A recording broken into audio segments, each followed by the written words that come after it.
Ladies and gents, beauties and binfluencers, welcome to episode 97 of Thompsin and Other Disappointments. It's a usually twice a week show in which I jump into the cruel and crushing worlds of politics, academia, media, comedy, and, let's be honest, pants-soiling dystopian lunacy. My guests this week are two returning favourites, political blogger Daviemoo and fellow online humorist Supertanskiii.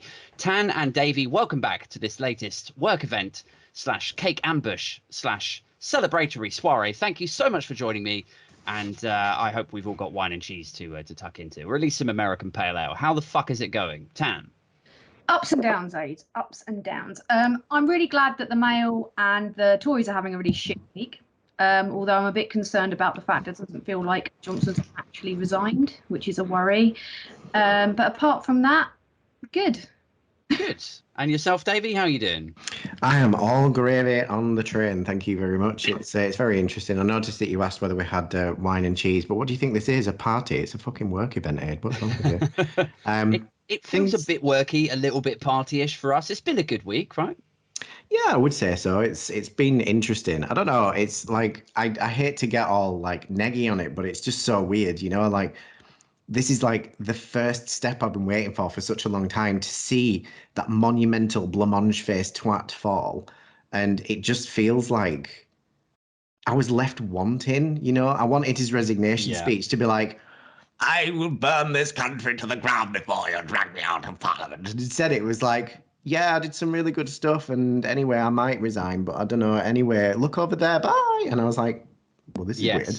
I felt exactly the same. I was sort of on record, if you like, a couple of times tweeting saying I want nothing less than him to be dragged out of Downing Street, frothing about his mandate with his pants round his ankles, cocaine round his nose, you know, like a really undignified exit. That's really what I was going for, and I don't feel like I got it.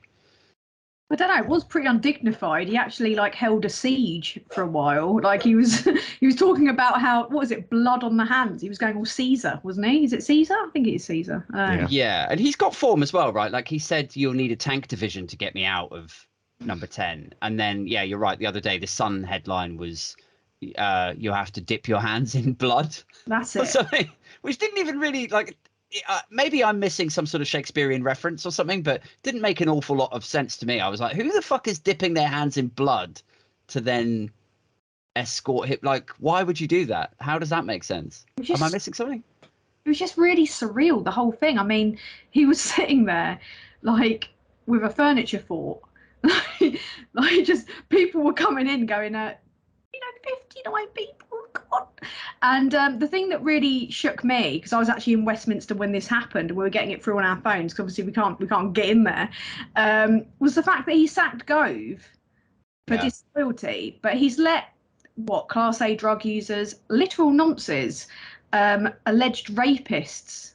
He hasn't sacked any of them, but he sacked Gove for trying to tell him the obvious, which is the jig's up, it's over. Yeah, I like there's some sort of comedy value in there somewhere, isn't there? It's like, you know, you can take drugs, guys, you can fuck kids, but I draw the line at being told the truth. It's kind of reality, no. Yeah, we don't do reality in Whitehall. I feel like the big thing for me was I felt like it could have all gone, this week could have gone so badly wrong in a different direction. Like in a parallel universe, Johnson actually took the temperature, like read the room, ejected the sex pest from the whip's office, upheld some standards. Starmer then gets fined. So does Rayner.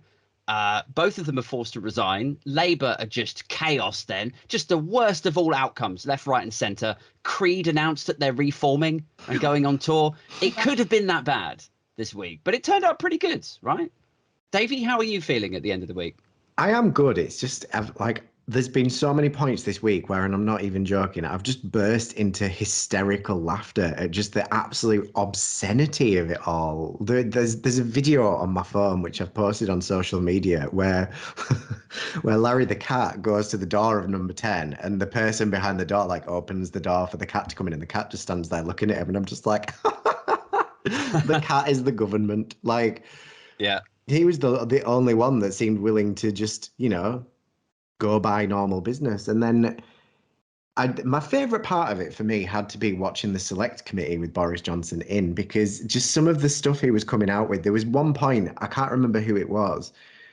Someone said something to him and he started off in a normal tone, and it was so clear that just this unbridled rage just burst in him, because he was like, oh, well, you know, it's probably started to really like to doing bloody vaccine. And I was just like, holy fuck. And then, you know, people were like, Prime Minister, what do you say to the fact that there's a delegation waiting for you at number 10 to tell you that the jig is up? And he's like, I'll still be doing these in a week. And it's like, oh my God, is this senility? Yeah.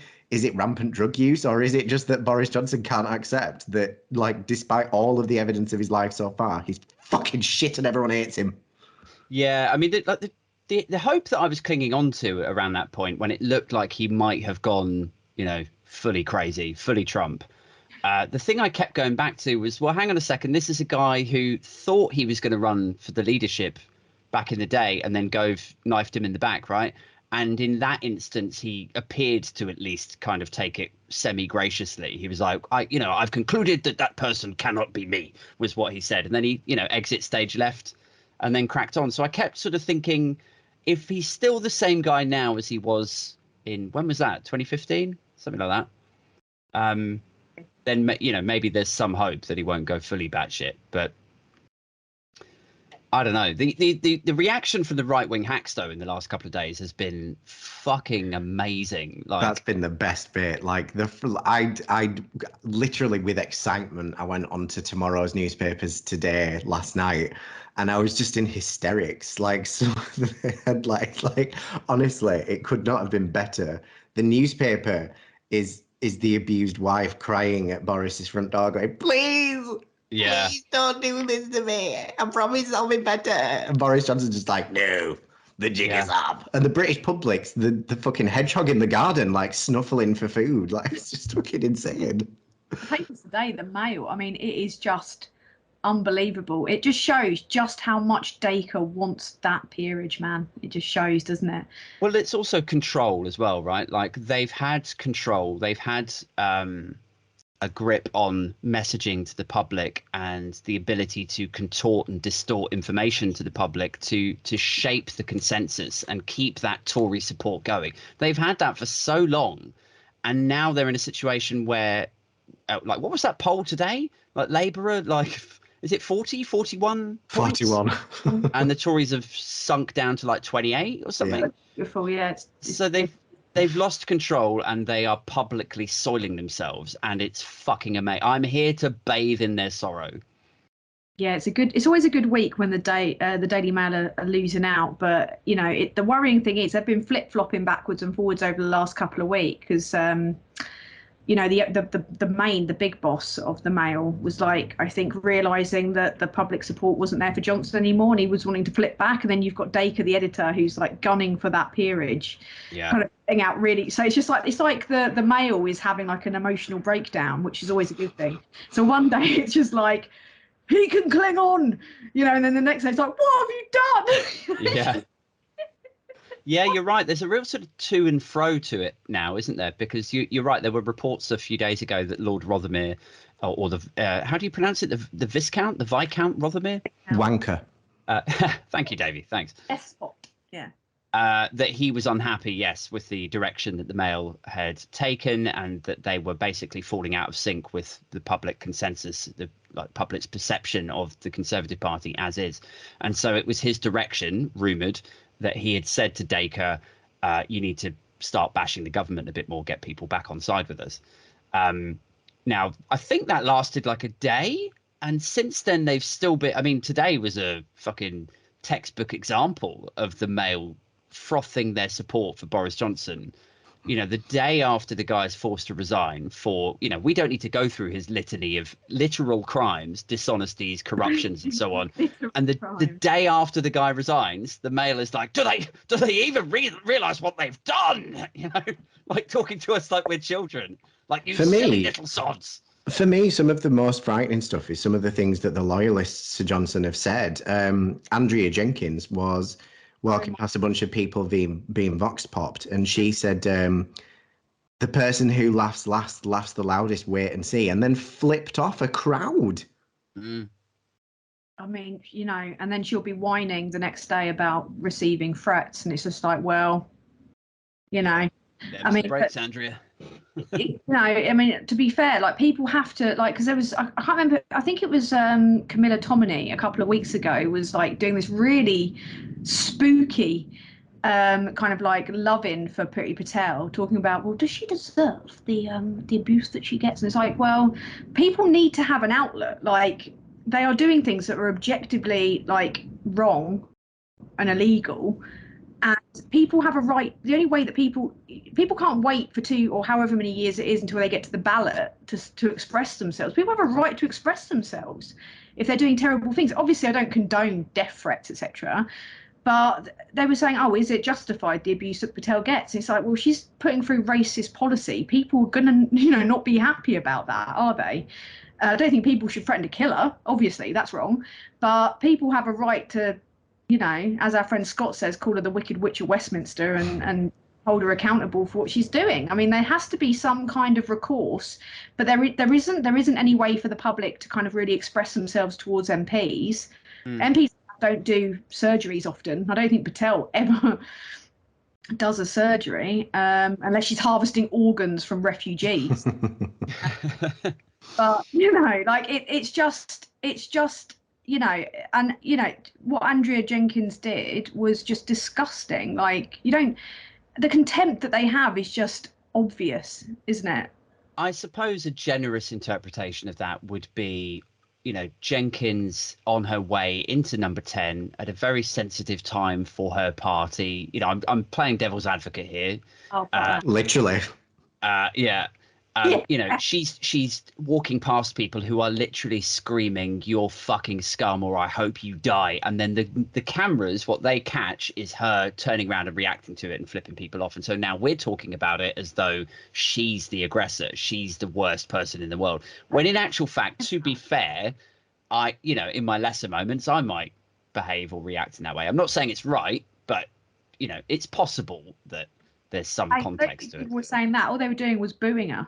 Like they were standing there booing her. Like I don't think they were saying that stuff that you were saying. Yeah. Picked up by the cameras. I mean, people are allowed to boo.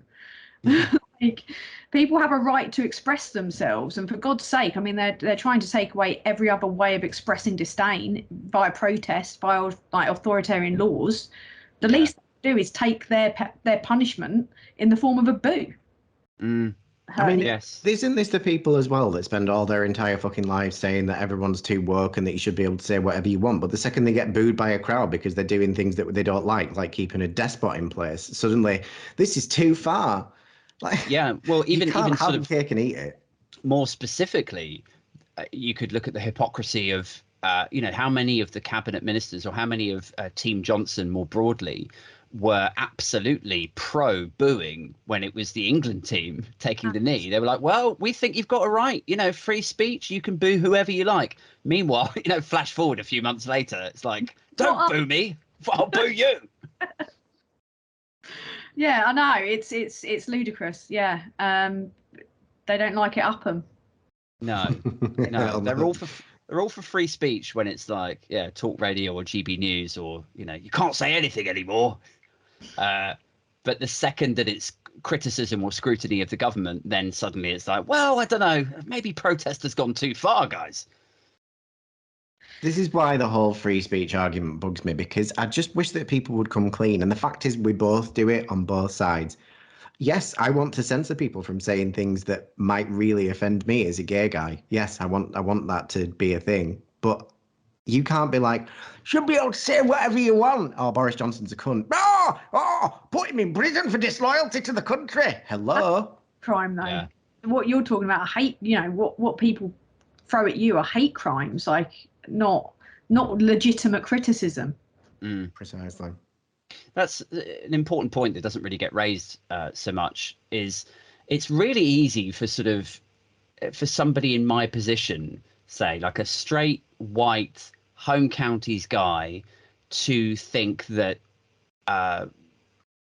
boundless free speech is therefore not an issue. Do you know what I mean? Like you should be able to say anything. You should be able to call anyone anything you like. Well, that's really easy for somebody like me in my demographic to say, because I've never been called the worst words in the dictionary and been reduced to just my sexuality or my gender or my like these are not problems that come knocking on my door particularly often. So it's really easy for people like me, or, you know, more specifically, the roster at Talk TV or GB News, to be like, well, what's the big problem? What's the problem? Everyone's too sensitive. You know, it's like sometimes you got to take a step back and be like, well, hang on a second. Like, it's not about you. It's about what this gentleman over here doesn't want to hear when he's walking down the street. I don't know. I have to wonder how Darren Grimes would react if I like butched up and like walked past him in the street and was like, "You fucking buff." I bet he would absolutely shit in his fucking soiled underpants. Like, and that's why it's so ironic, because he lends this air of credibility to the, like, not all gay people are sensitive snowflakes. It's like, yes, you are. You won't respond to people on Twitter because you are so frightened of looking in your replies. You go on and you tweet your garbage and you don't look because you're too much of a coward. Yeah. It's like, say something outrageous and mute thread. Yeah, I'm pretty sure that's what he does. Yeah. Going back to the... sorry, I was just going to say, going back to the reactions to the resignation speech this week, and indeed the reactions to the Starmer Beergate let-off. As soon as I said let off, I thought, is that slang? He's being cleared. Clear Starmer. Yes. But so the reactions to both of these events in the right-wing political arena have been quite funny. And I think I sent you both a voice note earlier saying, like, I haven't seen this out in the wild yet, but I know it's coming any second now, because this train is never late. It's always going to be there. There's always some fucking cretin who's like, well, this is obviously an establishment fix, isn't it? It's a stitch up. You know, like, it's the establishment they've ejected Johnson from power and now they've let Keir Starmer. And there's always a part of me that's like, what kind of universe of cretiny have you got to be inhabiting to think that the opposition party, who have no real power and haven't been in office for 12 years, that these same people who struggle to get a fucking bill across the floor can somehow create this huge conspiracy where multiple police, forces can prosecute Johnson, but they won't prosecute Keir Starmer, and they'll eject Johnson. Like, they can barely do a fucking thing in Whitehall, but somehow they've constructed this huge conspiracy. I have already seen it. I've already seen the, like, oh, really? Oh, isn't it funny how Boris Johnson gets proud for a bit of cake that he didn't even know existed, and Keir Starmer, and it's like, oh my God, like, do you know the laws that were in place at the time? Go back and read them. There's a reason that one of them was okay and one of them wasn't. And it's exactly like you said. If anyone's going to be at more threat, it's going to be Keir Starmer, leader of the opposition, who has no fucking executive power, over Boris Johnson, the man who is literally in charge of it all and has the actual power to do things in retaliation. Yeah. Yeah. And it also, like, when you see these comments, you hear these people speaking along those lines, they always kind of forget that the Metropolitan Police had to be fucking pushed, dragged, kicking and screaming to even fucking investigate. So it wasn't like there was some conspiracy to, The Good Law Project had to step in and force them to investigate it. Yeah, that's right. And I remember their tweet was like, it's no longer even a question whether or not they are reluctant to investigate number 10. The question is why. Like, where is that pressure coming from? Absolutely. I don't know if they ever got to the bottom of that, or if that's still sort of, bubbling under somewhere. Well, it doesn't matter, because none of them face charges, like, which is amazing, which is why Johnson wanted the job, isn't it? Because it's really hard to actually prosecute a prime minister. But yeah, I think what we need to look at now is the people that actually, or we need to look at generally the people that actually filmed Keir Starmer, because it was Ivor Dellingpole, wasn't it? It was the son of James Dellingpole, which is the Breitbart AIDS. Oh, right. COVID denier, AIDS denier. He thinks that AIDS, James Dellingpole, is caused by malnutrition, and his son went to Durham University. and I actually went like proper like detective on this. Like the distance between Durham University and the Miners' Hall, which is where Keir Starmer was, it's a good like 25 minutes out of Durham, and he claims that like Ivor Dillingpole was just walking past and caught it, but yeah, he'd have had to have snuck round the back of the Miners' Hall, taken photos through the window. So there's a lot of people kind of speculating that it was again like a way for Johnson to try and get some dirt on Starmer. And then obviously there's the whole kind of the fact that he was reinvestigated, they think is, people leaning on that. Really freaked me out. I wondered what that was coming into frame then. I thought it was some kind of like ghost or something. But yeah, there's concerns that well, not concerns, but there's questions to be answered, I think, about how the videos were obtained and about why Durham police felt that they needed to reopen. I mean, if it was directly due to days and days and days of splashes on the front of the Daily Mail, then, obviously Dacre again comes into that, but then Johnson and Dacre's relationship is already weird and dodgy. Yeah, I mean, that was probably the most disturbing element of it for me, was that they had already looked into this. They had already concluded that there wasn't a case to answer. And then magically, off the back, as you've alluded to, of about 10 or 12 days of coverage, obsessive coverage in the Daily Mail, along the lines of like, what are they doing? Or there's definite questions now for them to, like, why are they not investigating? This political pressure, this media pressure, then presumably reluctantly, they went, oh, well, all right, if you really insist that we have to look, this push for them to reinvestigate something that they had already concluded was done was deeply troubling for me, because it suggests that you assume that there's a separation between the constabulary, between government, between the army, between the church. You have faith in these institutions that they are not there to influence one another. Otherwise, you're in a weird sort of banana republic situation, right? Like where you've got,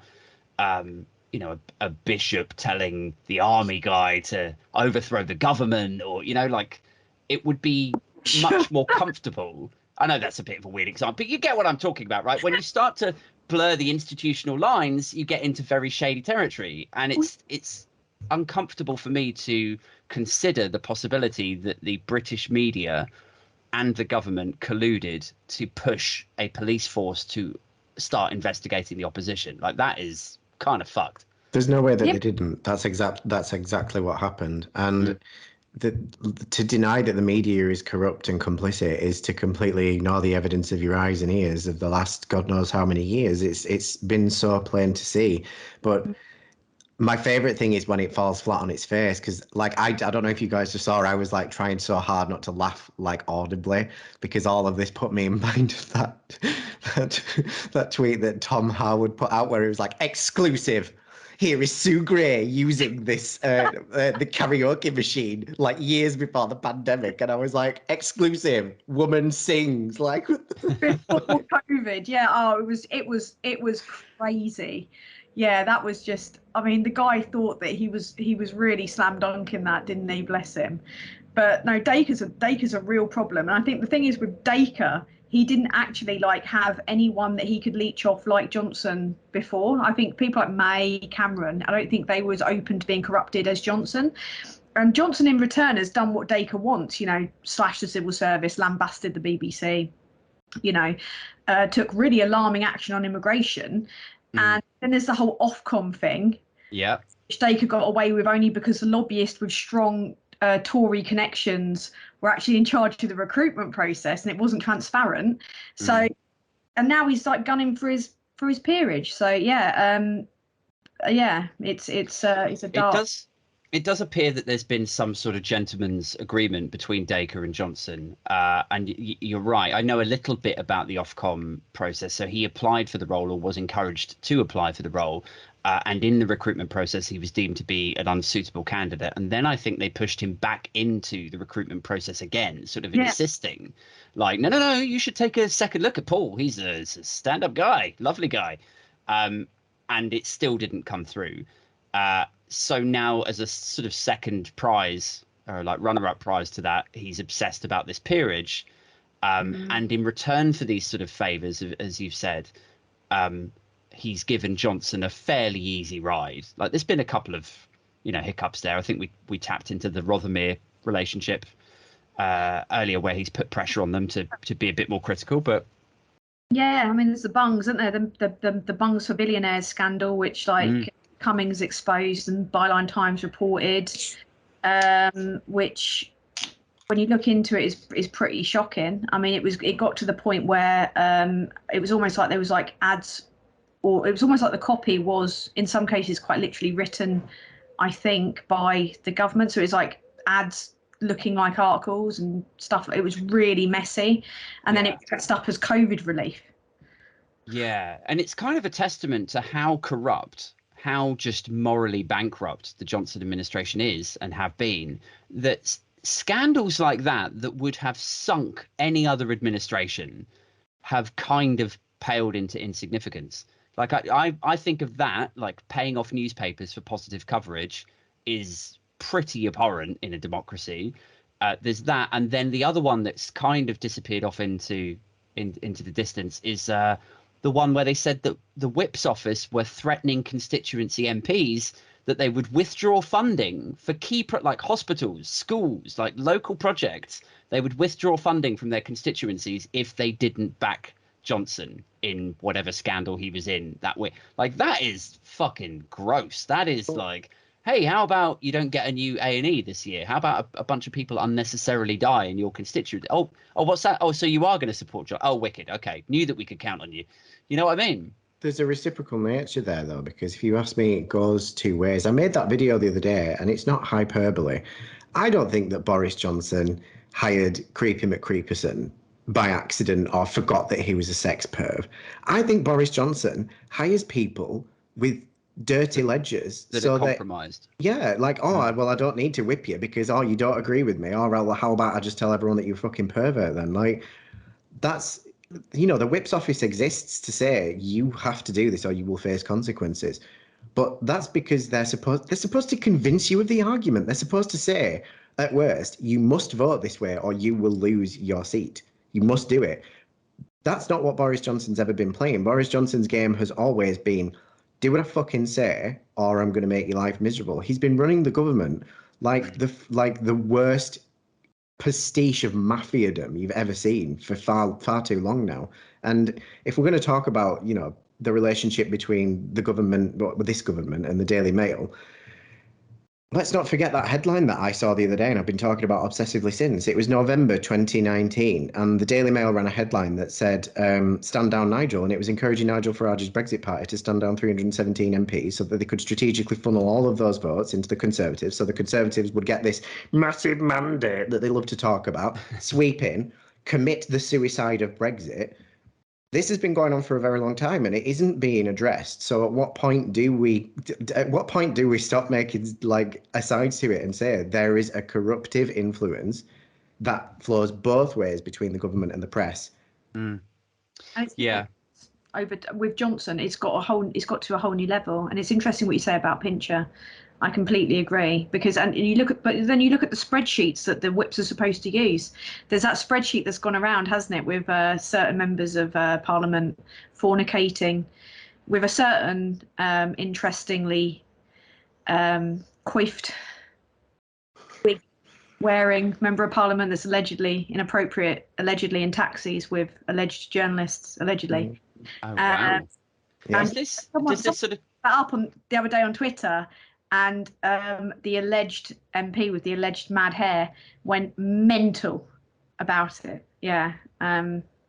Does this tie into the? I saw a Cummings tweet where he said, we feign disgust at the standard of MPs, but actually it's not an accident that you get like a sex pest, a rapist, a drug abuser. It's actually very deliberate. You put these people into positions of power, and then you have that leverage over them. You can say, you better fucking do this, or your wife's going to find out that you did X, Y, and Z, Yeah. I mean, the whole setup is kind of gross. If I could overhaul one thing about the parliamentary process at the moment, it would be complete cancellation. I would cancel whip culture, because it's kind of like, why do you need a Whip's office to threaten your MPs with deselection and defunding if the idea that you're trying to get across the floor, get enough votes for, is a good idea? Like, shouldn't people just be free to vote with their conscience? Maybe rely on them to have a conscience. I mean, mind you, Wakeford was an early defector, wasn't he? He crossed the floor from Labour because he was told that he was going to be underfunded. Like, that to me is a noble timing. At the time, it was maybe a bit late, but it was still within the parameter, I think, of not being completely self-serving when he did that. And to his credit, he's got behind Labour values. Fair enough. But then there was talk, wasn't there, of 6 defections apparently that were going to be happening, or more than 6 defections. Literally a couple of weeks ago, purely because they feel they're going to lose in the next election. It's like, fuck off, we don't want you in Labour if you're literally doing this just to save your skin. But yeah, I agree with you. I think the whole process of whipping is archaic and bullshit, but then so much of our political system is, and I think deliberately so, to keep people disengaged and to maintain a sense of elitism. Do you think it's that cynical? Do you think it's kind of they know that if they're this sort of calculative, manipulative, untrustworthy, gaslighty, that people like, you know, probably not us, probably not people like us, Tan and Davey, because we're fairly politically engaged, but people that we talk to in the pub, you know, and you know, old friends or whatever, who are not obsessing over politics every day, that it will make them more and more disengaged. It will make them just go, oh well, they're all the same, you know. Do you think it's that cynical? Is it a long game play, or is it just that they're this shit and untrustworthy? Well, briefly, because I think we should go to Davey on it. I think yes, they maintain it, but I don't think they started it. I don't think they change anything because it suits them. So yeah, but Davey. I think when you look at the broadness of the system and the way that it's been put in place, it's very obvious that it's by design not meant to appeal to the young generation, and that's something that really depresses me.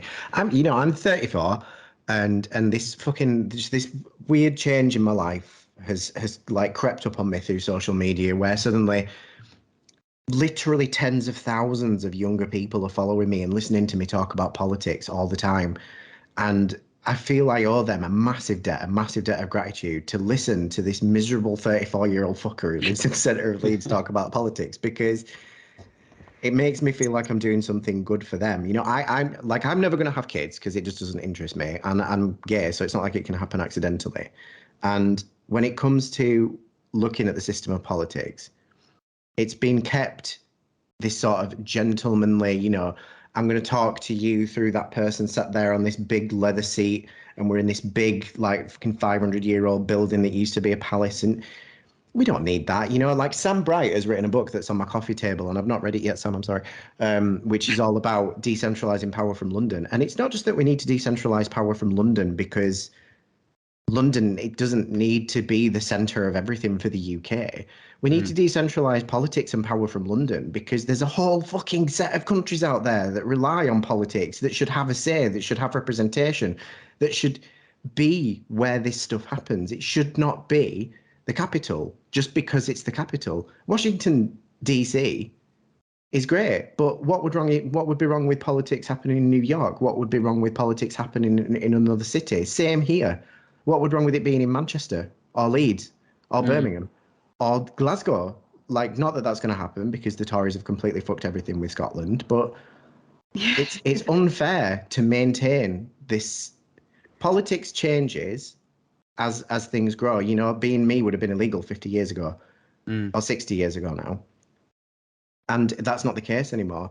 So why are we still doing the same things? Why are we still maintaining the same systems, the same methods of speech, the same stilted, pre-approved bollocks? It doesn't need to happen. The reason people like us is because we go on screen and we go, I'm pissed off about politics and this is why. And people are like, yes, because that's what we need. It's also just sort of going back to the sort of localization of politics, and I guess, for want of a better word, like the federalization, like the you know, having a presence in Manchester, having a presence in Glasgow, having a presence in Dublin and Belfast, and not keeping everything centric in London. I suppose the machinations of politics in the UK were set up at a time when it made sense to have that all in one place, right? So you had Buckingham Palace in London, you had Windsor wasn't too far away, you had all of the trading going on in London. It did take weeks, if not months, to get a message from London down to Cornwall and back. And then, so it made sense to have all of these discussions and these different institutions based in London.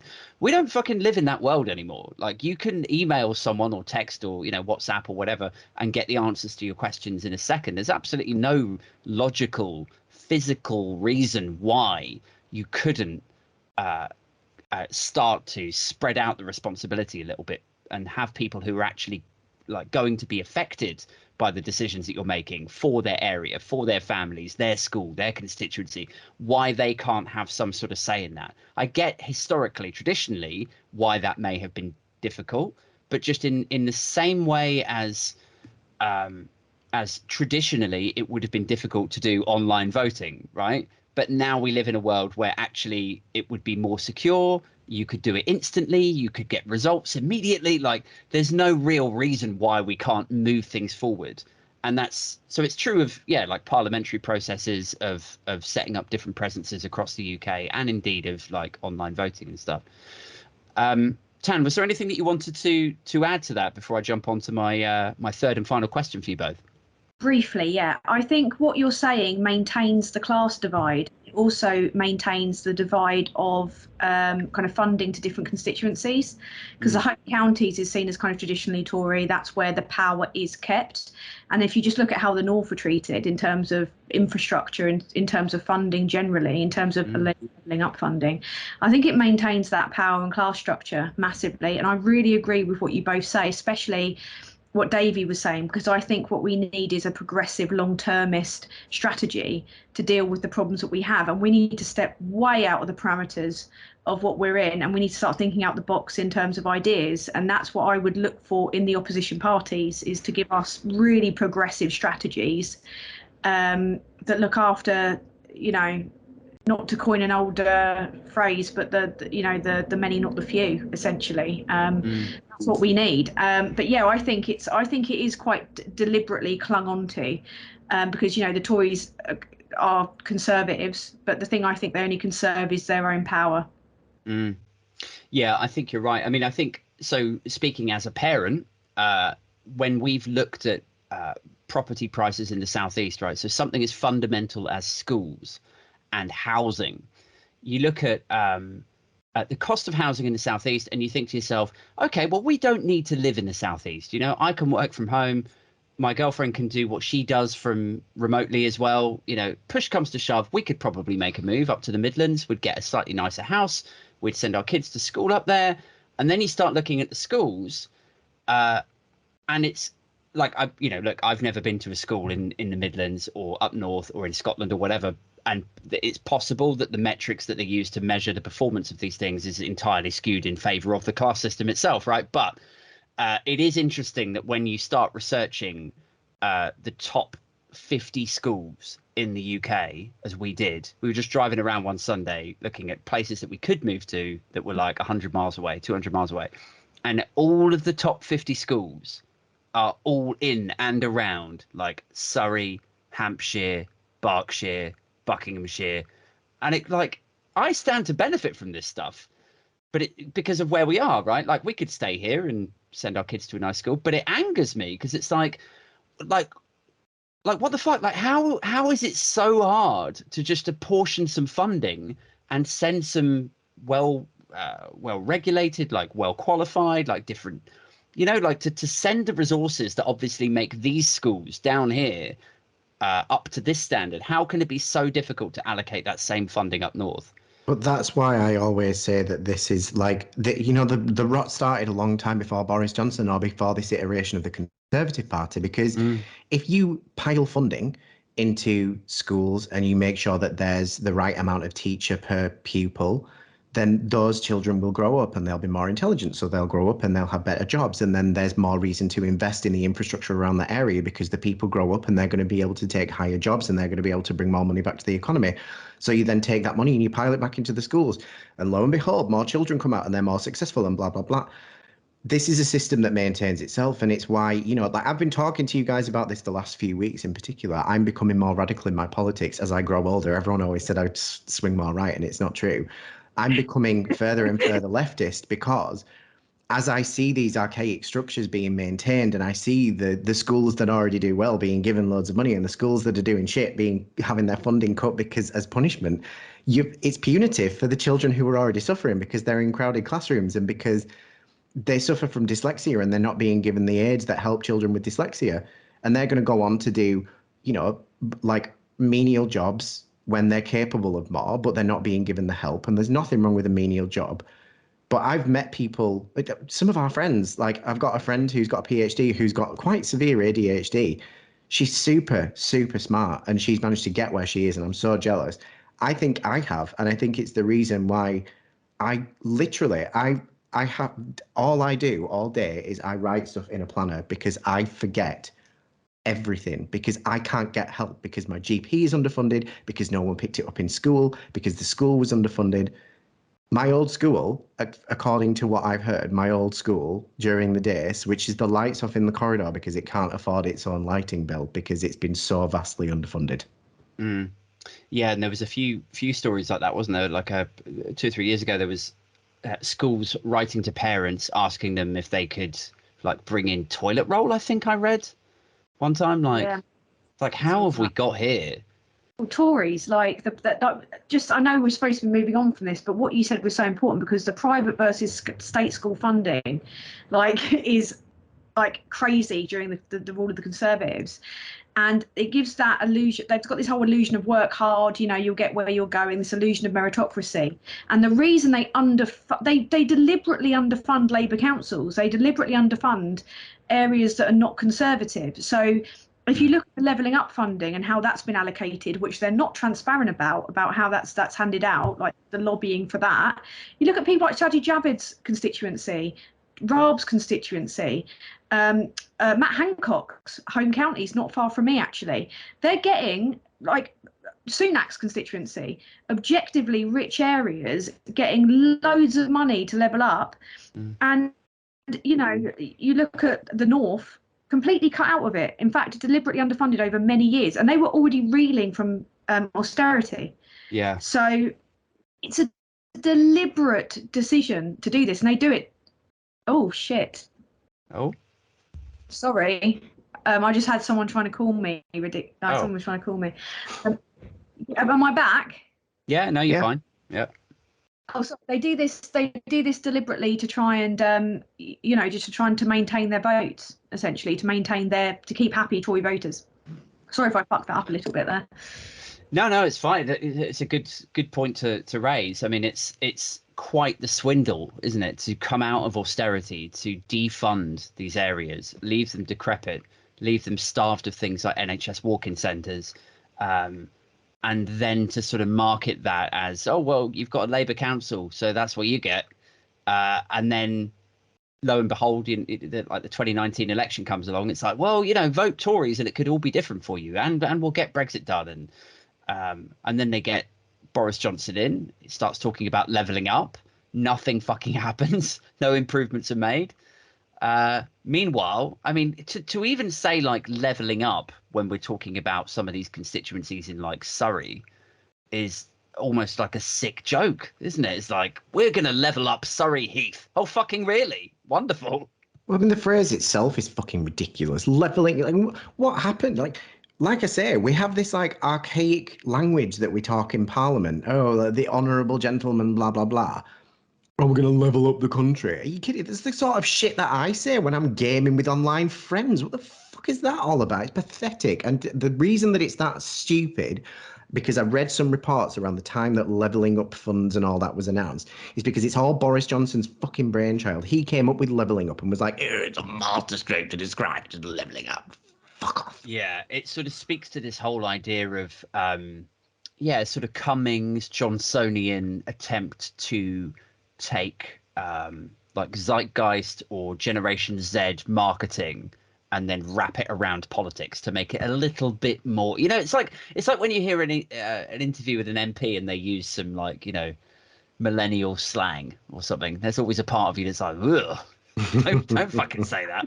Remember, I saw an interview with some guy where, I don't know if you remember this sort of period. It would have been in the noughties, I guess, and everyone started saying like "end of," like to close an argument. They'd be like, "Yeah, well, I mean, the thing is, at the end of the day, I'll probably be home by like 1. Yeah, end of," like that. And then I saw this MP said it, and I was like, "Oh, don't say end of. That's fucking some 50-year-old grey-haired guy in a double-breasted suit trying to get away from journalists."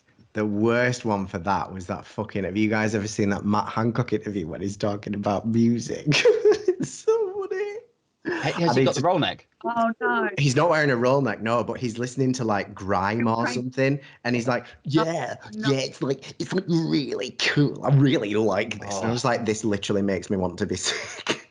I mean, leveling up's a gaming term. It reminds me of Mario, like level up when you get the extra life, but it's patronizing language. I mean, all of their sloganeering it's like taking people for fools. It's trying to kind of, on one hand, condition people, but on the other hand, just massively patronize them, as if people just have to hear these little snappy things.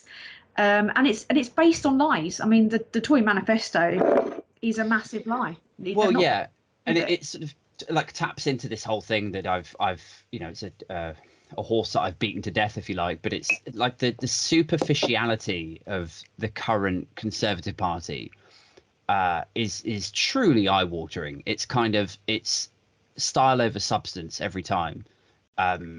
It's slogans with no substance beneath them. It's dodging and obfuscation.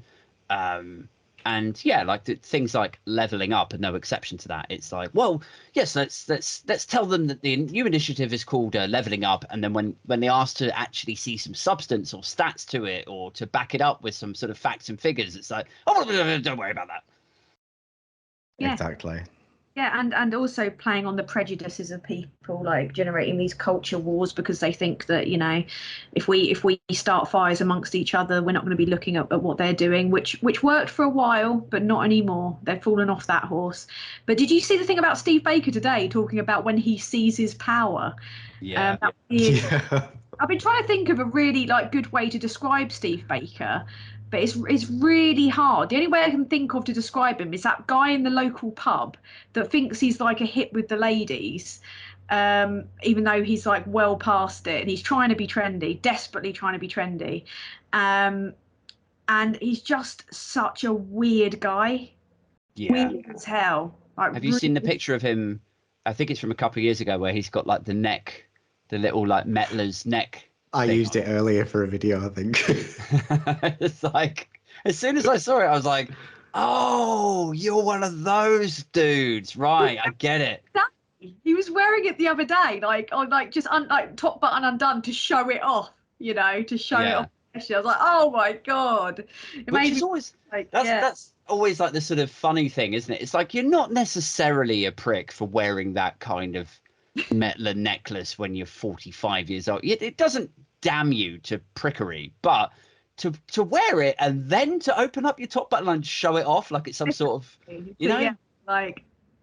I mean, if we're going to talk about Steve Baker's flaws, let's talk about that time that they because obviously this is the ongoing drama of the century. Let's talk about the last time they were in Parliament before all of this, talking about Boris Johnson's suitability for office, and Steve Baker finally decided to flip and be like, start fucking quoting from the Bible and talk about I'll always have a soft spot for Boris Johnson because he's the one that got Brexit done. And I'm like, oh, you fucking import exports down 14%, you stupid wanker. And the self-importance he did it with as well, as if everyone was there to hear him speak. Exactly. Now Steve Baker has spoken, mate. You're chinless. Fuck off. Do you know who he reminds me of? I don't know if you guys will have seen this, but he reminds me of Dr. Alan Statham from Green Wing. Oh my God. A is for appendectomy.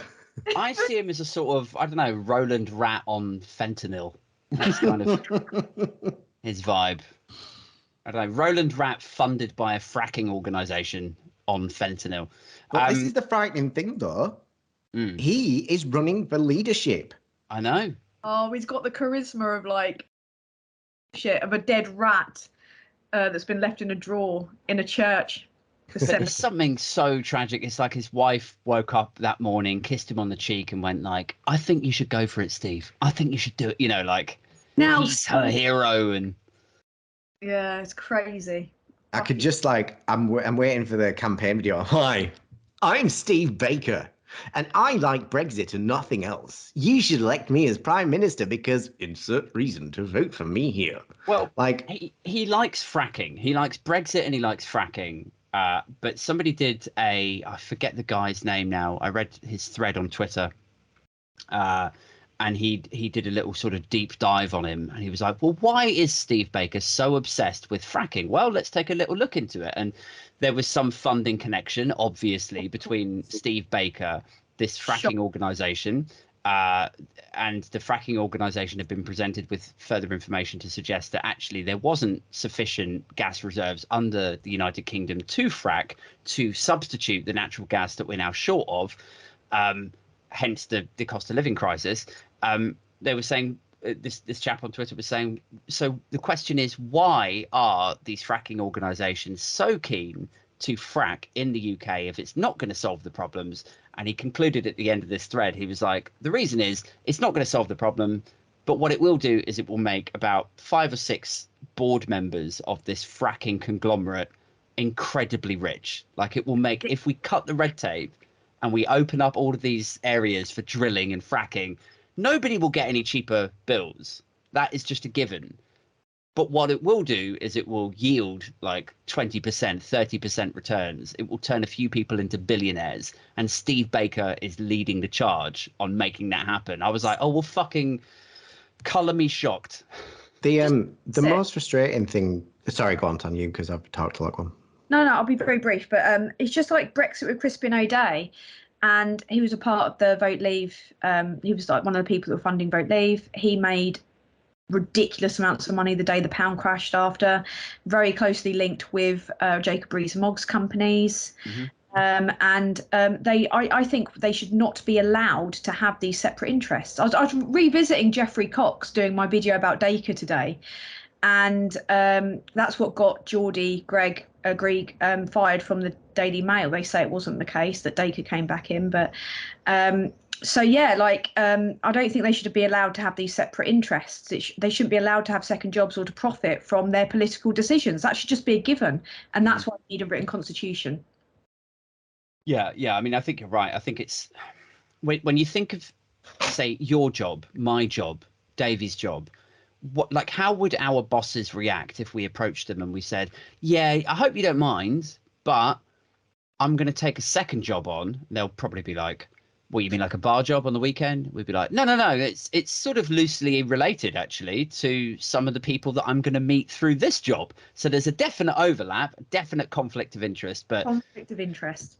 It's cushy, right? Oh, absolutely. Yeah, sure. No problem. Like in what reality would that ever be signed off? Never.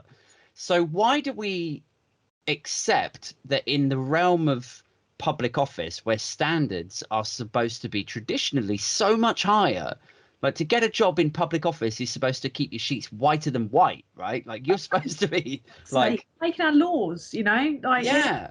Like, don't get a job. Like, why would you run for office? And like, if you had skeletons in your cupboards, or if you weren't trying to make life better for wider society, why to do that and then take a second job like Geoffrey Cox, or Patterson, or like, it's just bewildering. Job is a springboard to being able to lobby to make money. This is the thing. It's like they get into that job specifically so they can make the contacts needed to make loads of personal profit. It's openly corrupt. It's been exploited horrifically in the last 12 years by the Conservative government like never before. Of course, it might have gone on a bit under the last Labour establishment at the end, but definitely under this Conservative government, it's just gone.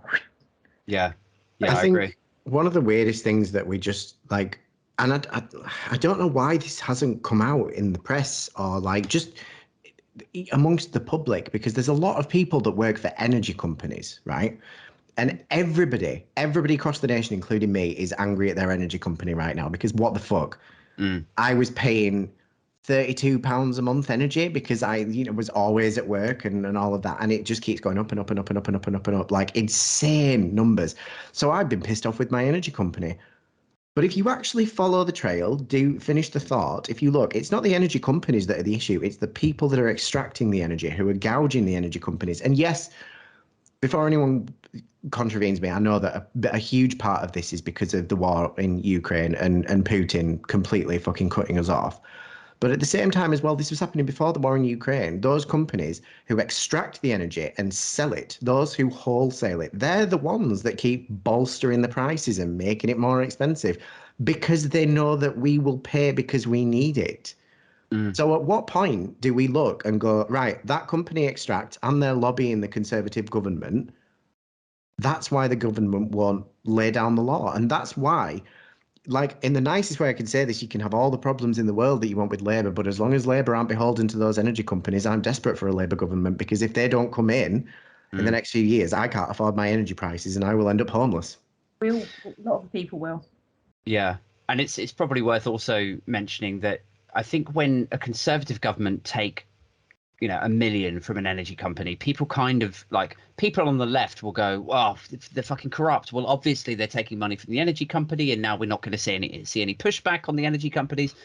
And people on the right will just shrug and go, well, that's Tories. Well, I think if you had a Labour government in and they weren't beholden to energy companies, I think you would see, like, then if they did do a deal with the devil, I think the right would then castigate them and be like, see, they're all the same. But then I also think the left would be equally appalled, and people like us three would be like, this is fucking outrageous. How dare you behave in that way? Like, we helped you get into power. You can't behave like this, right? So I think they would have to be incredibly stupid to behave in that way. And that sort of gives me some confidence that they wouldn't. I've got one more question I want to throw into the ring before we wrap up. And I guess it's a little bit more positive. We've had a good week. We've had Boris Johnson resigning. We've had Keir in the clear. We've had right-wing pundits all but bursting into tears live on Twitter. Where do you both think we're headed from here? I feel like maybe it's wishful thinking, like maybe a general election in the not too distant future. I don't think it will happen immediately, but I don't know. Where do you think we're headed? Davey first. Thank God. I'd like to think that we're headed towards a general election, because I think it's the only way to start moving the way that I want. Because a lot of people see electing Keir Starmer's Labour as either the middle step or the final step, whereas I see it as the second one. The first one was deposing Boris Johnson so that we can slow down the rot that's happened in our government. So I would hope that the next natural step will be a general election. The concern for me is what happens in the intervening time, because I've been discussing this with a few people that are genuine experts in this whole thing. Unfortunately, they've all said that I'm wrong, and I hope that they're right, because I suspect that because the Conservatives bought into the extremist vote to get Brexit over the line, that they will probably try and elect another extremist leader like Steve Baker, who will then continue the extremist line, or like Suella Braverman, who is the champion of the anti-woke bollocks. Right. But regardless of that, I think that there will come a general election sooner than it was mandated to be by Boris Johnson. And I hope after that we see a leftist coalition. From the leftist coalition, which hopefully will happen through tactical voting, we will see a mandate for PR and a change to voter reforms. And from that change, we'll actually see an honest to God leftist government. I think that we're going to lose Scotland at some point. So it needs to happen before Scotland leave the UK, because it happens afterwards. We are going to struggle to get it over the line, because let's be honest, there's a lot of lefties in this country. There's more lefties than there are right wingers, but there's a disturbing amount of right wingers who will be told what to do by the Daily Mail. Sure. And Tan, where do you think we're headed? I think Dave's largely right, really. I mean, I hope for a general election, because we're battering the Tories in the polls. I'm probably a bit of an outlier. I'm not someone that makes political, and I'm not suggesting anyone else here does, but I don't make political leaders like my idols. So I'm fine with Starmer. I was all right with Corbyn too. I was actually probably more behind Corbyn than I am Starmer at the time, because I think I've actually, but I think my political outlook's matured a bit, and I've realised the limitations of the first past the post voting system, and the fact that, you know, I agree we're going to have to vote tactically to get them out. I'm also worried about all the National Front, BNP style people that kind of piggybacked onto the Conservatives and all that kind of business. I agree that it will be so much harder if Scotland leave before, which they have the democratic right to do. I don't fucking blame them. But I think there is a strong possibility we could have a Labour Lib Dem coalition, and that would be the best possible outcome in my view, because I think they would temper each other. And I agree that we need the progressive change. We need those laws that have been put in by the Conservatives to be repealed pronto. We need a change to our voting system so it's democratic. And I think maybe to some extent, maybe the Lib Dem side will influence it. Mind you, under Ed Davey, it is Ed Davey, isn't it? I always get confused with his name because it reminds me of Davey Moo. Yeah, Ed David. Nice, yeah. Yeah, because someone said David the other day, and I was like, yeah, and they were like, no, Ed Davey. But no, he's actually been rowing back on a few things. And I think we're going to have to kind of get to the point, but only once we're over the line of kind of admitting how fucking mad Brexit is. And starting to undo loads of damage. But I think we need a long-term strategy to do that, so that we're not just in for 5 years, barely able to settle in, and then the Conservatives sweep back in again. But I think we've never been closer to getting a Labour government than we are now, despite the mind fucking of the culture wars, despite the spin, despite everything. So yeah, my hope is establish an alternative, vote for change, repeal, change our voting system. That would be my aim. Yeah. I mean, I think you're both on point there. I feel like when we think back to where we were this time last year, I think the first time I had you both on as guests, probably separately initially, I think our faith, our hope in the British political climate and system was just through the floor, just so like, oh God, we're fucked. We're so fucked. And to see how far it's moved in the other direction in 1 year is quite something. You know, to have gone from being consistently behind in the polls, and from my perspective, kind of blaming the newspapers constantly, like, you know, if the Mail or the Sun were just, if they were just, you know, I don't know, muted for like 2 weeks, you'd really see a change in the needle and in the polls and stuff. I really felt that, and to now be a year ahead, and to see Labour doing so well, and as you say, on course for some sort of Lib Lab coalition is a really I don't know, it's a really enthusiastic, optimistic kind of place to be in at the moment. And as you've both alluded to, I think if we can just get over the line and get something resembling proportional representation, then at least then we have some kind of confidence that in the coming years that things won't just get wound down, rewound, repealed, and that we can actually move forward to a slightly more progressive, compassionate country. Guys, that's it. I've given myself the last word there, Tan. I'm so sorry. Was there something? Was there something you wanted to chuck in? No. I'm just saying we need change. We need a fresh start, and I think that's only going to come if people vote for the alternative. And we do have a solid alternative. Yeah. They are broadly better.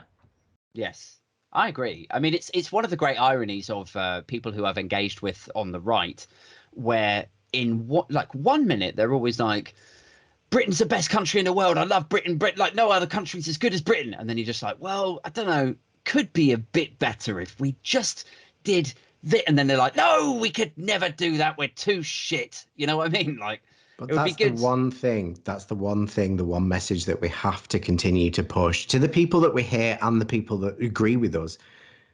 We deserve better. We deserve better than this. And that's the only message that matters, the only message that needs to cut through. What we have now does not work. We deserve better.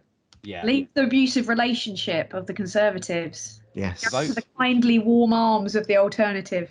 Vote Labour, it could be better. that's the slogan. Yeah. Guys, that's it. I will return next Wednesday for the solo show. And next Friday night, I will have a guest once again. Don't forget, you can always grab the episodes first on patreon.com/Aid Thompson. And then they go out on Spotify and Apple Podcasts 3 days later. There's also a political blog that comes out on Sunday mornings. And all those blogs and all the historic episodes of the podcast are always up for you on funk-27.co.uk. Thanks again to my guests this time, Supertanskiii and Daviemoo. Make sure that you give them both a follow on Twitter and TikTok. And I will catch up with you all soon. Cheerio. Bye-bye.